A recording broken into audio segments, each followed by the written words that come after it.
मित्रांनो, लक्ष्मीच्या पावलाने या मालिकेमध्ये आपण बघणार आहोत, राहुलने नैनाला पळून आणलेलं असतं आणि राहुल म्हणत असते, हे बघ नैना, तुला जर वाटत असेल आताच लग्न करायचं तर करू आपण लग्न, करू आपण स्ट्रगल आणि पहिल्यापासून सुरुवात करूया असं म्हणत असतो. राहुल म्हणत असतो, नैना, तू जर माझ्यासोबत असशील ना तर मी झोपडीतही राहायला तयार आहे आणि स्ट्रगल करायलाही तयार आहे. तर नैना मात्र काहीच बोलत नसते. तर राहुल म्हणत असतो, थोडंसं वातावरण शांत होऊ दे, मग सांगते मी माझ्या घरच्यांना आपल्या रिलेशनबद्दल आणि त्यांच्या परमिशन घेऊन आपण मानाने तुला मी माझ्या घरी घेऊन जाईन.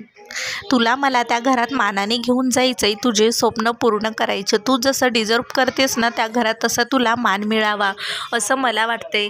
तर नैना स्वतःचीच म्हणत असते आणि म्हणत असते की मी या गोष्टीचा विचारच केला नाही. खरंच याच्याशी लग्न करून जर गरिबीतच दिवस काढायचे असतील तर मग काय फायदा. आणि राहुलशी म्हणत असते, राहुल, खरंच तू माझा किती विचार करतोस आणि राहुल तू म्हणतोयस आपण तसंच करूयात. हे ऐकून राहुलला खूप बरं वाटतं आणि राहुलचा काय प्लॅन असेल आणि ते दोघेजणही तिथून निघून जातात. तर अशीच अपडेट बघण्यासाठी चॅनलला सबस्क्राईब नसेल केलं तर लगेच सबस्क्राईब करा आणि लाईक आणि शेअर नक्की